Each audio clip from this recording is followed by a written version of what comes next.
If your partner is an entrepreneur, the most important thing you can do has nothing to do with being more supportive. To be clear, your support does make a world of difference, but most articles you read might have you believing that that's the only thing that matters.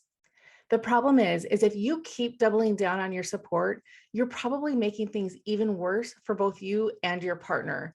And if you don't execute on this strategy that I'm about to share with you, it could take you years to recover, and it might end up costing you your marriage or your relationship. Hi, I'm Kelly Clements, and I've been coaching entrepreneurs since 2004. In that time, I've had extraordinary attention in the role of the spouse. And the story that I hear most often, and the most important thing that you can do if you are the spouse of an entrepreneur, is to make sure that you're maintaining your own identity. I had an experience with this myself when I was dating an entrepreneur years ago. And I remember a couple years into our relationship, he looked at me and he said, "Where's Kelly? What happened to that woman I fell in love with? The woman that could light up any room?" And I looked at him and I said something to the effect of, "Screw you. I'm on the floor waiting for the crumbs of your attention to fall. I'm not some rag doll that you can just come and take off the shelf whenever you're ready to give me attention." And in that moment, I realized that he had not put me on the shelf. I had put myself on the shelf. And this is a mistake that many women tend to make because we're communal creatures. And if we're not careful, we can really get our identity linked up with our spouses or the people that we spend the most time with. And so I'm about to share with you 7 savvy strategies that spouses of entrepreneurs do to make sure that they are preserving their own identity. Strategy number 1 means that you have total clarity over the things that are within your domain. In other words, you're not surrendering your ideals, your beliefs, your health and fitness, your wellness, or your key social circles to your spouse or partner. It's crucial to understand that where you end and where your partner begins is a fine line, and that owning that sense of true identity of the things that are truly within your control, again, your health and fitness, your beliefs, your spirituality, your ideals, your intellectual expansion, your personal development, all of that is your responsibility, not your partner. So make sure that you keep those as a high priority and you can build those into your self-care routine. Strategy number 2 is not to judge your purpose. I can't tell you how often I'm working with a spouse and she'll say something like, "Well, I'm just a mom." And when I ask her what she'd rather be doing, she says something to the effect of, "Nothing, I love this, but it's when I go to business events or networking events with my spouse or partner, I have nothing to contribute or I can't relate because I'm just a mom." And so if you're feeling a lack of fulfillment around the area of your purpose, the first thing I would invite you to do is really examine, is it your lack of purpose that's causing you suffering? Or is it your judgment on your sense of purpose that's causing you suffering? If you love what you're doing, but you're simply judging it because you don't feel like it's enough, one way that you can release that judgment is just to own it. Be excited. Your partner's working hard to make sure that they're providing a lifestyle for their family that you totally enjoy and that you're completely in love with. And if you're judging it or you carry some sense of shame or embarrassment or insufficiency around it, it's probably causing more problems because he doesn't know how to solve it. Now, side note, if you are married to an entrepreneur who is a woman, this will be partially relevant, but there's going to be something that's more specific in a video that follows. So be sure to stay tuned for this. But if your husband is working hard to make sure that you're having a lifestyle that you enjoy and you're still not happy because of your judgment, that's where more problems tend to creep in. So own that sense of purpose. And if you're in a networking event and you feel uncomfortable saying, "I'm just a mom," one surefire way to get their attention is to say something like, "I'm the chief legacy officer," or the generational architect. You could even say something like, "I'm the director of the Hot Mess Express," because most entrepreneurs or high-level CEOs are going to be innately attuned with this dynamic with the spouse, and they'll probably get a huge kick out of the way that you're handling it. Strategy number 3 is to remember that purpose can be seasonal. So maybe you are in a season right now where you're raising kids or caring for aging parents. Maybe you're in the middle of a big home renovation or a move that's taking tons of your bandwidth. That doesn't mean that you're always going to be destined for a life of servitude or putting others first. It just means that right now in this season, that's your purpose. As your life evolves and you begin to expand because you've been keeping attention on your personal development and your intellectual growth, there probably will be another opportunity that's waiting for you. And one way that you can pay attention to what that opportunity might look like is pay attention to the things that put a tear in your eye or a lump in your throat.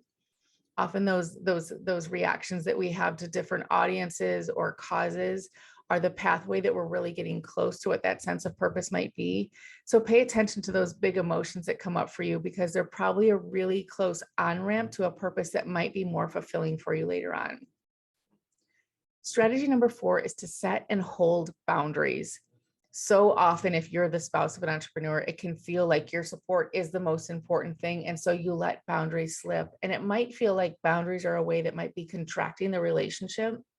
In reality, boundaries help us expand our relationship because it offers sustainability. It keeps us from reaching a breaking point where we get to a place where we just our fuse is short and we start to snap, and we might even end a relationship prematurely because we haven't held appropriate boundaries.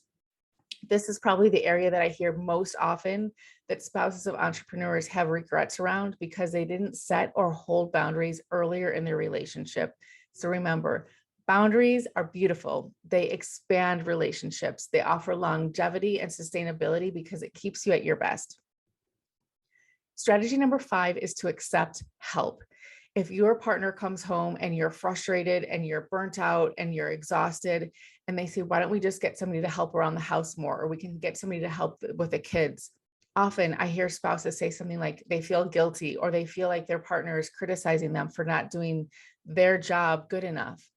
The fact is that again, your partner is working to create a lifestyle of enjoyment and ease for you. And so if they're suggesting to hire more help, accept it. This will free you up to have more time to focus on the things that do bring you joy, that do light your fire. This will put you in a better place for you, your kids, your parents, your siblings, because you're rejuvenated and you're back in touch with that sense of yourself. So accepting the help is not necessarily a form of admitting defeat or surrender. It's a pathway to bigger, better sense of purpose and passion, because you're not passionate about the things that aren't getting done or that are causing you stress.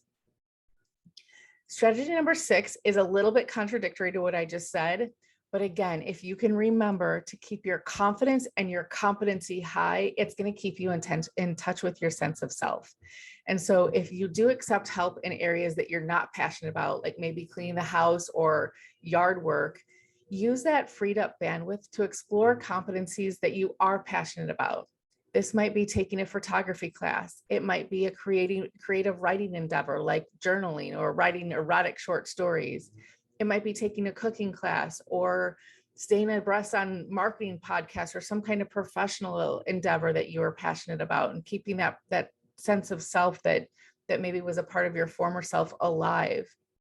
And so if you're always minding your personal and your intellectual expansion, that's one way that you're going to keep that confidence high and you're going to keep that sense of self front and center.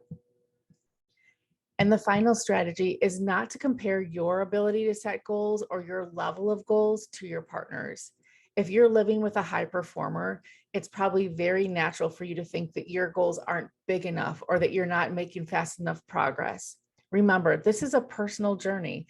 And so comparing yourself to your partner is going to set you up for instant disappointment. This might actually be an area that you keep to yourself. And I don't necessarily think that's a bad thing.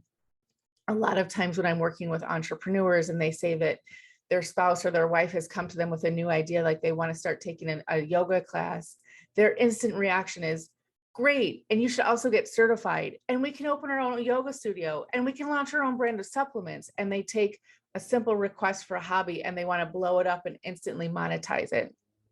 So it's not necessarily a bad thing if you start to keep this desire to yourself and just work quietly on what this might look like.